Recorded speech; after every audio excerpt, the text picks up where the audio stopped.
یہ کہتی ہے ہماری فیملی میں ایسا ہوتا ہے کہ جب کپڑوں کو کھنگالتے ہیں نکالتے ہیں پانی سے تو کلمہ پڑھتے جاتے ہیں تاکہ یہ پاک ہو جائیں، کیا حکم شرع ہوگا؟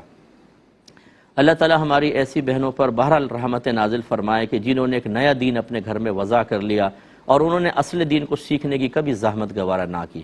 اسی لیے میں گزارش کرتا ہوں، آپ کے بڑے بہت بڑے ہوں گے، بہت اچھے ہیں، اللہ اگر وہ فوت ہو گئے اللہ ان کو جنت الفردوس میں اعلیٰ مقام عطا فرمائے، لیکن گھر کے بڑوں کا ہر کام صحیح ہو یہ ضروری نہیں ہے۔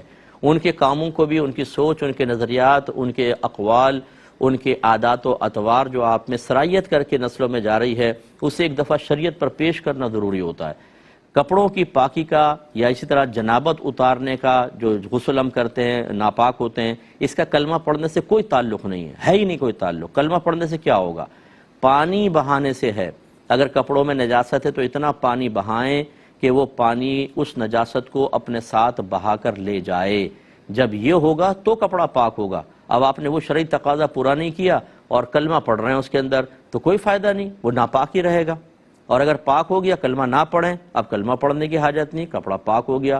اور ناپاک کپڑوں کو پاک کرتے ہوئے کلمہ پڑھنا یہ تو ویسے ہی مطلب ہے کہ مناسب نہیں ہے، گندی چیزوں کے اوپر ایسے آپ پڑھ رہے ہیں تو یہ اس کی کوئی حاجت نہیں ہے۔ صرف صحیح طریقہ سیکھنے کی ضرورت ہے اور وہ صحیح طریقہ ہم سیکھتے نہیں ہیں۔ سارے پاک ناپاک کپڑے واشنگ مشین میں ڈال دیتے ہیں، وہ ہے قلیل تھوڑا پانی، جیسی کپڑے اس میں ڈالتے ہیں نجاست جیسی پانی سے ملتی ہے سارے ناپاک۔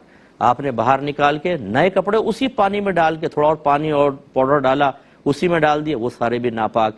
اب ان کے اندر آپ ان کو نچوڑ کر ایک ٹب میں پانی لے کر انہیں ڈالتی ہیں کپڑوں کو جھاگ نکالنے کے لیے، صابن نکالنے کے لیے۔ جیسے ٹب کے پانی سے یہ ناپاک سوٹ ملے گا وہ سارا ناپاک، خوب اچھی طرح گھما کے ایک کپڑا، دوسرا کپڑا، تیسرا کپڑا، پھر اس کو بہا دیا، نیا پانی لیا، ایک دفعہ اور نکالنے لگی، یہ سارے ناپاک، پھر جیسے ملیں گے سب ناپاک۔ اب آپ کلمے پڑھے جا رہی ہیں، کپڑے ناپاک ہیں، آخر تک ناپاک، اور پھر اس کو آپ نے رسی پہ ڈال دیا، رسی ناپاک، پھر آپ نے استری کر کے شوہر کو جمعہ پڑھنے نمازیں پڑھنے کے لیے سوٹ دیا، وہ ناپاک، اس کی نمازیں برباد۔ تو ایک عورت جو مسئلے نہیں سیکھتی ہے وہ پورے گھر کو تباہ و برباد کر دیتی ہے۔ اور بڑی معذرت کے ساتھ میں بات عرض کرتا ہوں کہ ہمارا دیندار طبقہ بھی اس سے غافل ہے۔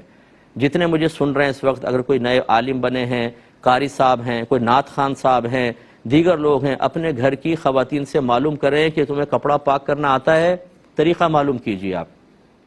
ایسا نہ ہو کہ آپ باہر بزرگ ہوں اور گھر کے اندر گھر والے ناپاک طریقے سے کپڑے کو پاک کرنے کی ناکام کوششیں کر رہے ہوں اور انہی کپڑوں کو پہن کے آپ واعظ و نصیحت فرما رہے ہیں، جمعے پڑھا رہے ہیں، عیدین پڑھا رہے ہیں، آپ نمازیں پڑھا رہے ہیں اور نمازیوں کی نمازیں بھی برباد ہو رہی ہیں۔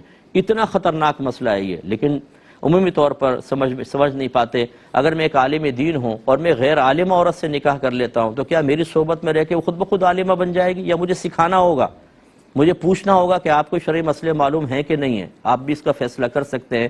ڈاکٹر اگر کسی عورت سے نکاح کر لے تو وہ بھی ڈاکٹر ہو جائے گی، پی ایچ ڈی والا کسی لڑکی سے نکاح کر لے تو وہ خود بخود پی ایچ ڈی ہو جائے گی؟ ایسا تو نہیں ہو سکتا، سکھانا ہی پڑتا ہے۔ اس چیز کو سمجھنے کی بہت ضرورت ہے۔